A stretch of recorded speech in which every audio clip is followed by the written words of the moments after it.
Are we really going to record an episode right now? Wait, what episode are we on? أعوذ بالله من الشيطان الرجيم بسم الله الرحمن الرحيم. Assalamu alaikum. Welcome back, guys, to our podcast, Deen Thoughts, with your two favorite hosts, Mira and Adam. And today's episode 31. We're back at it, and I'm back in the episode. No more womanhood. No, I'm just joking. Just kidding, guys. Make sure to check out that episode. It was definitely a good one with Mira and her guest speaker, Lina. But anyways, enough about that episode. Today's episode that you guys have all been patiently waiting for to learn about for 35 seconds is, drumroll please. Okay, really? Oh, sorry. Anyways, 35 seconds is back to school, right? How to stay on our Deen in the back to school era, because we're all going back to school. We're all pissed that summer is over. I mean, I personally am pretty angry that summer is over. I think it flew by. And actually, it kind of reminds me of the hadith where it's like every single year to Yom al-Qiyamah, the year, like, time is going to be going faster and faster. And I was thinking about it, and I told my friend the other day, and I was like, it's crazy because it's only going to go faster. Like, there's going to be summers that are going to feel like 2 weeks, you know? Doesn't that mean that the semester is going to go faster than the summer? Right. Because you just keep getting closer to the day of judgment. I mean, I guess that's one thing to look forward to. But at the same time, it's something to be scared about. Yeah, that's true. You know, you want to always remember that. In the time. Definitely. Like, you want to realize, like, what just happened. Like, we just went by 3 months, and realistically, it felt like a month, if not less. It felt like a couple of days, honestly. Right. And I could look back and to when I finished my exams, and I could remember, like, oh, yeah, like summer is finally out. Like, we're in summer now. And then it's like, bro, like, how are we back in school? You know, subhanAllah. So that's why we wanted to do a back to school video, because in summer we have a lot more free time, right? So we have a lot more time to do the Deen, practice the Deen, or go to Drus, go to the masjid more. But that doesn't mean just because school's here that we should stop that. You know, we've come so far, we've come so long. So inshallah, this is going to be the back to school video. And we have a couple ahadith and ayat like usual. We'll start with an ayah from Surah Al-Anfal, ayah 45. أعوذ بالله من الشيطان الرجيم. يا أيها الذين آمنوا إذا لقيتم فئة فاثبتوا واذكروا الله كثيرا لعلكم تفلحون. The translation is, O you who believe, when you face a group in battle, stand firm and remember Allah abundantly, so that you may be successful. Should I explain, or do you want to say? Because, like, I feel like... No, yeah. Okay. So one thing is important to point out before we even go through any of the ayat is the ayats of the Quran can have multiple meanings, right? Not every ayat is going to be specific to, like, what it's saying. So, for example, here it says, "Oh, you believe when you face a group in battle," right? Now, this doesn't just mean, oh, when we're in war and we're doing jihad, and this is the only time that this ayat is going to be applied to. No, because we have battles ourselves, right? We have struggles every single day. We have battles every single day, whether that be between you and your friend, whether that be between you and your family, whether that be between you and yourself, you know? So that's why it's actually a good ayah to bring up. And it says, stand firm and remember Allah abundantly so that you may be successful. Meaning what? Meaning that when you remember Allah, this is what brings you success, and this is what will be the most important thing. So you may think, okay, I'm going into school, you know, I need to focus on my studies. I need to only study, and if I have time, then, you know, maybe I'll do a little bit of Deen. No, really what it should be is you should plan your day out every single day to include both, because Allah is as important, if not even more important, than your studies. Allah is the one that will make you successful in your studies. He is the one that will give you barakah in your studies, to inshallah make it right for you, and to give you a job in the future and all that. So what were you going to say? I was just going to say, like, which is what I wanted to talk about, but that shaitan, anything that's like a fitna, like, the reason why we're doing this is because, like, when we go back to school, like, it's very common for our Deen to go down, like, where there's a lot more fitna in front of us and stuff. And the thing that I wanted to mention is that, like, shaitan, he tries to come to us from two avenues, which is doubts and desires. And this ayah is kind of talking about doubting, because like when Right. Allah subhanahu wa ta'ala is saying, when you come to them, don't fear them, don't have doubt, but stay firm. So I just wanted to mention that, but I'll dive deeper into that right. after, when you're done with the ayat. Inshallah. Okay. So from the first one, we know we should keep Stand remembering firm, Allah, yeah. right? And there's multiple ayat. Like we can bring multiple ayat. Even just you look at the adhan and the iqamah, it says hayya al salah, hayya al falah, come to success, right? That is a true success. Remembering Allah is what brings you the success. It's not you guys studying your butts off and slacking off with the deen. Right. The That's ayah says وَمَا تَوْفِيقِي إِلَّا مِنَ like. I don't mean like don't study, obviously. Yeah. I'm just saying you don't want to just focus just on your studies and say, okay, balance. like right, you need to balance yourself, and that also goes with being the people of the middle, right? We'll stop. Also, like when you're studying and stuff, don't let all of that time and effort go to waste. Like make sure before you do it, you set the right intention, that you're doing it for the sake of Allah, that you're doing it so you can gain knowledge to make a benefit of this ummah, because then you're getting rewarded for everything that you're doing. Like especially your whole day, like you can literally make your whole day an act of worship from the moment that you wake up, even if you're not physically doing actual worship, but when you change your intentions, you're getting rewarded for all of that. So like sit down and think about it, and set your intentions correctly, and know that when you're setting the intention for the sake of Allah, why would Allah subhanahu wa ta'ala not make it successful for you? Why would he not make it easier for you? Definitely. So and that goes hand in hand. Go make sure to check out our desires episode if you haven't done that yet. The one of the influence of shaitan. Right? Because that will help you with desires and also the intentions episode. We also have an episode on intentions that will also help you with the intentions and all that. The next ayah I want to bring, I don't want to read the whole ayah because only just one part of it, which is Surah Tawbah. You guys may have heard this multiple times, right? Which says verse 40. Right, verse 40. Should we give a story? You want me to tell the story? Wait, what? Oh, here it is. Yeah, go ahead. So basically, the Prophet Muhammad ﷺ, when he first called people to Islam in the city of Mecca, the people of Mecca didn't really respond well, and they were plotting to kill him. So Allah subhanahu wa ta'ala, he sent revelation to the Prophet Muhammad ﷺ, telling him basically that you have to leave Mecca for a couple of days. And he chose one person to go with him, which was Abu Bakr.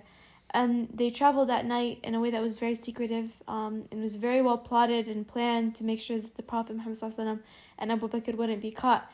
But basically, there was a group of people who were running after them. And Abu Bakr and the Prophet Muhammad ﷺ, they hid in a cave. And this was a cave that was very tiny. And there was kind of like a hole on top of the cave. And the people that were running after them, they took like a little pit stop, I guess you could say. And they went on top of their cave to use the bathroom. So Abu Bakr got scared, and he turned to the Prophet Muhammad ﷺ and he said, if they literally look down, they will see us. Like there's a hole on the top of our cave. If they look down, they will see us. And this is when the Prophet Muhammad ﷺ, he said what Allah was about to mention. Right, so Surah At-Tawbah, ayah 40. لا تحزن إن الله معنا. Right? Don't be afraid. Right? Do not grieve, for Allah is with us. So this is the reason I want to bring it up is because, like I said, we all may be pissed, right, or mad that the semester's coming to a start and we don't want to go to school.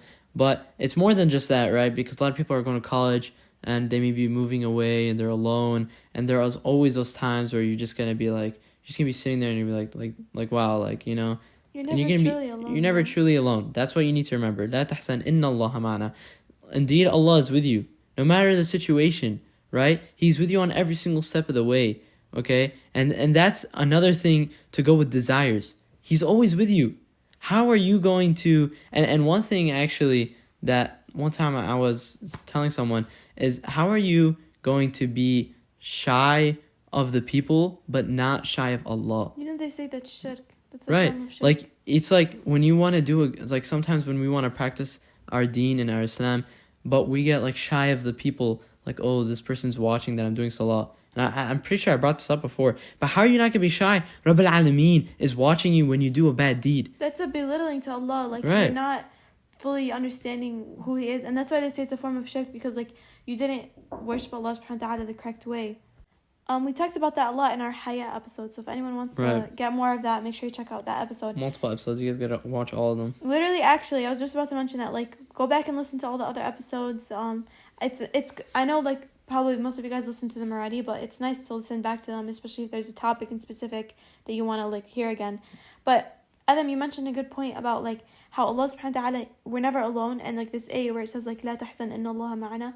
And I always tell my friends like we have to get more comfortable being alone with Allah subhanahu wa ta'ala, because when you're alone with him, you're not really alone. Like, but you have to get more comfortable secluding yourself, because you're going to have to stand in front of Allah subhanahu wa ta'ala by yourself, whether it be on the Day of Judgment or whether it be in this world.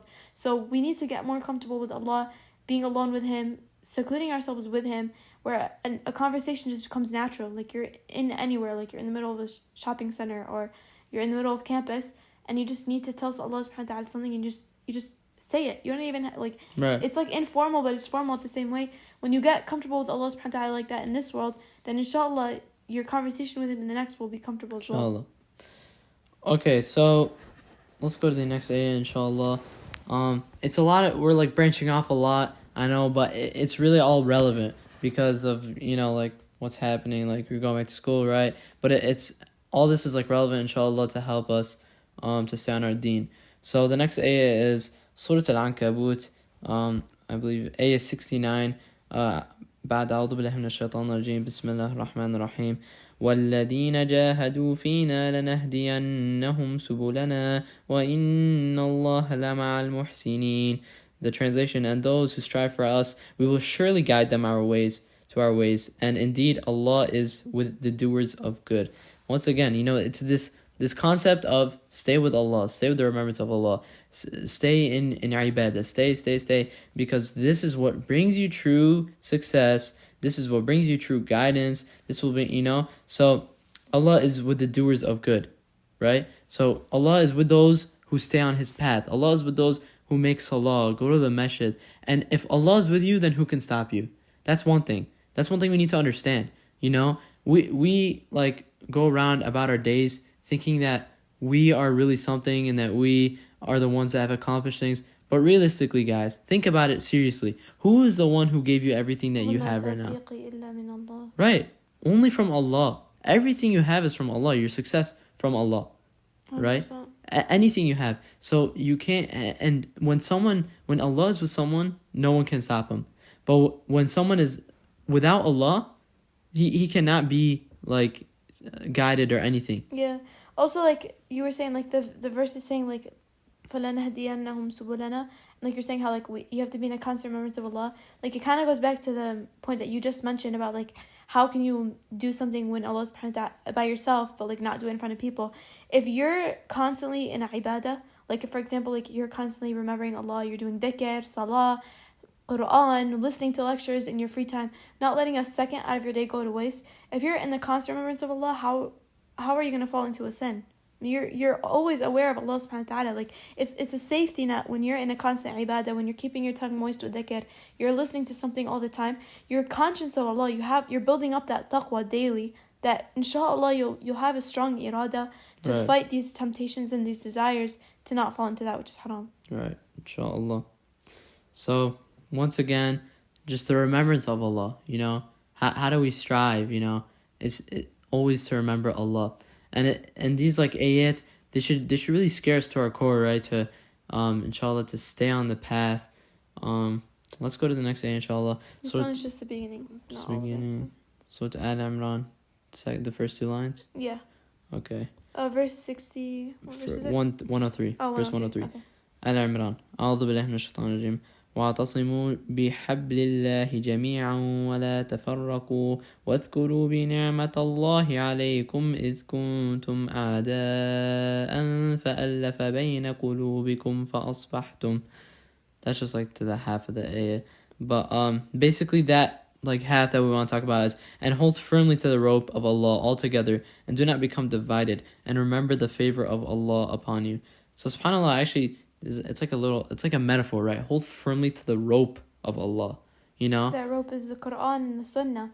And Allah subhanahu wa ta'ala, He always says, like, when you're together, you're stronger. Like, this ayah it's kind of trying to tell you, like, stand firmly together. Don't stand firmly just by yourself. Allah subhanahu wa ta'ala said, like, hold firmly to the rope by yourself. But He said together. So, like, we mentioned this in our episode talking about, like, friends and, like, sahib. Like, your friends influence you. So, like, who you surround yourself with and, like, who you spend your time with, build a community and a foundation around you to help you stay firm on your deen as well, not a community that's going to take you away from it. Right. So it's the people that you surround yourself with as well. And that's another thing, going back to school, because I know a lot of people who have like the school friends, right? So you want to make sure you want to sit with the right people at lunch. You want to make sure you are with the right people at school. You don't want to be with the bad influencers, because in school there's a variety of people. Let's be honest. There is a lot of people. You have to choose your friends. Right, you have to choose them wisely. So you want to make sure you always choose. And another thing, I don't know honestly if this is what the A is meant to be like, but really think about it. It says hold firmly to the rope. When you're holding on to a rope, it's not really easy, right? Your hands may start to hurt, to get blisters, right? You may feel like you're about to fall off.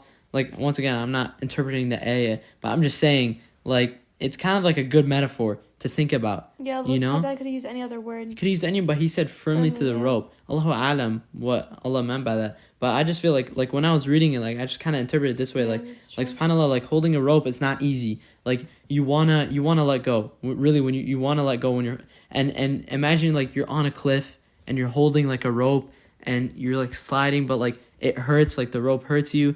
But it's something to remember that the deen of Allah is something that is not going to be super easy to just practice in this world, right? There's so much fahsha and so much bad in this world that is taking us away from our deen, but we need to hold firm. 100%. Because this is what will give us guidance and success, inshallah. Are there any other A's? Is that it? There's one more I was going to mention from Surah Al-Mulk. We could bring it up, but if you have ayat, let me mention a couple of hadith and then we can go back to it, inshallah. So basically, we're talking about, like, going back to school, knowledge, all of that kind of stuff.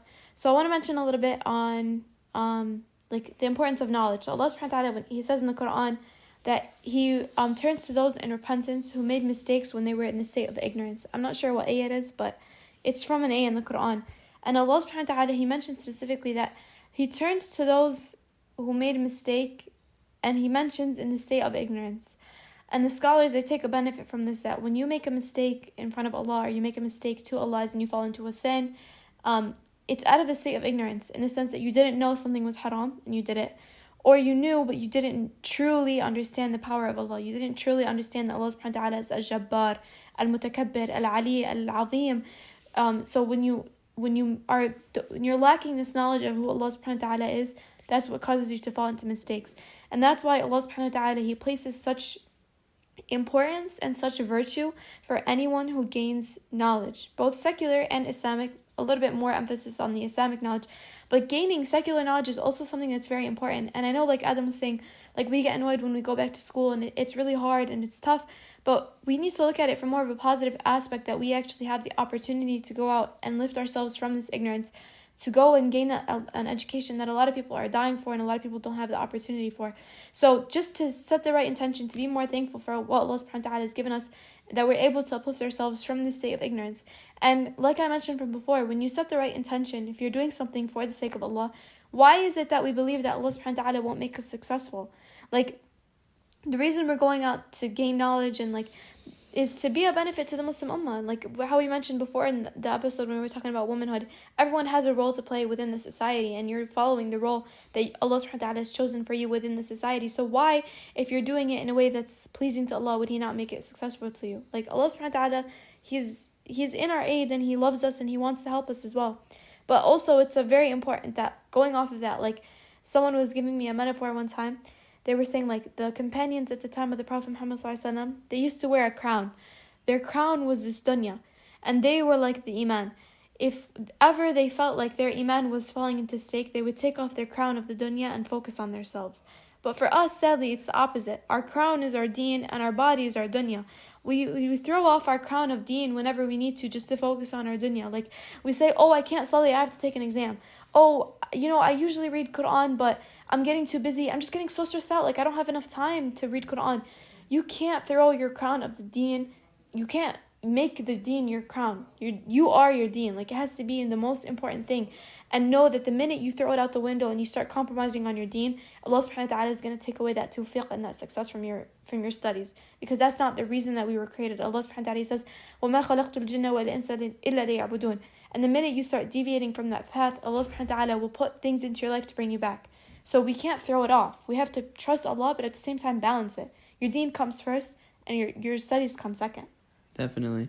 And another thing though is just because like maybe like we say like, okay, you're not gonna go on Allah's remembrance, then you won't be successful. But at the same time, you're gonna have tests when you're on Allah's deen. Yeah. So you don't just be like, oh, I got the bad grade on the test, I've been doing so much ibadah. Yeah. Oh my God, why is Allah doing? No. This is not the right mindset, and it's hard. It is very hard for you to have the right mindset, but trust me, it's in good reason. Allah knows what's best for you. Always give an excuse.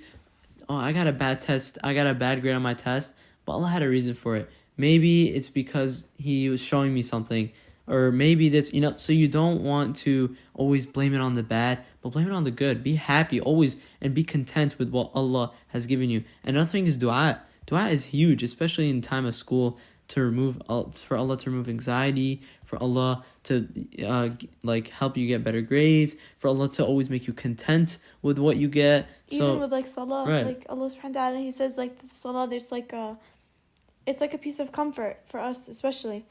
And I wanted to mention there's a quote that says that a smooth sea never made a great sailor. Like, if your experience with school and everything is always smooth, you're never going to have experience, or you're never going to have that growth in both yourself and your studies and how to deal with people in life. Like, the trials and the situations that Allah subhanahu wa ta'ala places us through is for our own personal growth, and it's for a reason.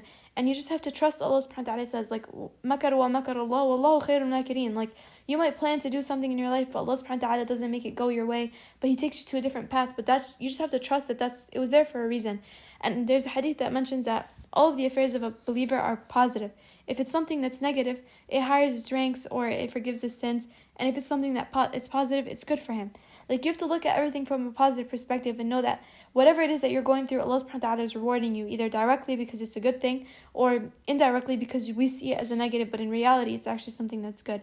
We have to change our mindset. The Prophet Muhammad was never negative. Like, even in the midst of difficulties, there was a man who came and tried to rip like clothing off of him that left a mark on our beloved Prophet Muhammad. He turned to him, smiled, and gave him the piece of clothing. He didn't ridicule him, he didn't yell at him. He was always positive, and we have to learn. He's our role model. So like, learn to change our perspective on life. Make everything to seem positive. Our school, yeah, it's hard, but it's a opportunity for us to grow. It's an opportunity to uplift ourselves from ignorance and to become better Muslims who can benefit our ummah in the future. Like, it's all about mindset. Right. So just to tie it all together, like we said that I mentioned in the beginning, Shaitan, he always tries to come to us from two main avenues, which is doubts and desires. And for desires, and doubts, the most important thing is knowledge and who you surround yourself with. When you have knowledge of Allah, you have knowledge of who Allah subhanahu wa ta'ala is, that helps you to fight off your temptations and your doubts and your desires. Make sure that you have a good group of friends, like we said, and never leave off salah, because Allah subhanahu wa ta'ala says, إِنَّ الصَّلَاةَ تَنْهَى عَنِ الْفَحْشَاءِ وَالْمُنْكَرِ. That salah, it forbids evil. Doing salah, praying your salah, and doing something that's haram just don't go hand in hand. Like, you might be doing it in the meantime, but see, if you stay consistent upon your salah, that thing that you're doing that's haram will eventually be taken away from your life. Like, you'll let go of it slowly, because salah and haram they don't go together. And never lose hope in Allah. Like Adam was saying, dua. Allah subhanahu wa ta'ala is always there to help us and to be for our aid, Definitely. Do you want to mention anything else? There's no, another hadith.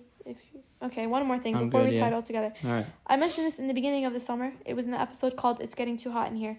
But there's a hadith where it's narrated in Bukhari, where Allah subhanahu wa ta'ala, the Jahannam, the hellfire, it complained to Allah. And it said, "Oh Lord, my parts are eating parts of me. Like, parts of me is destroying another part of me." And so Allah allowed it to take two breaths, one in the winter and one in the summer.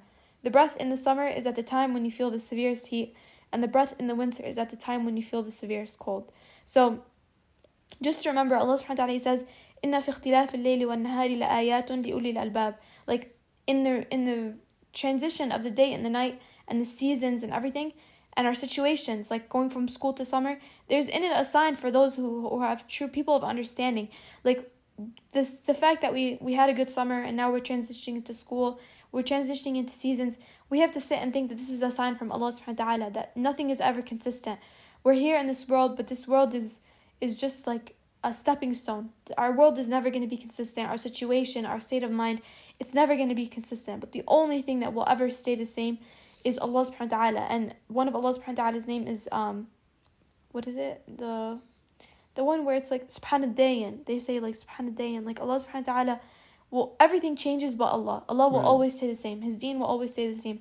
So hold firm to this, realize the transition, the difference, and take advantage of the winter time, like shorter days, doing more ibadah, to just take advantage of this transition from two states and to realize that it truly is a sign and it's a blessing from Allah subhanahu wa ta'ala, rather than getting annoyed all the time. Like, it is annoying, but like, we have to look at it from a good point of view. All right, guys. That is all for today's episode. Thank you guys for listening till the end. If you did, make sure to share with anyone you think might benefit, inshallah. Go back and listen to older episodes as well. And don't remember Allah, guys. Truly, it will be the only thing that will bring you happiness.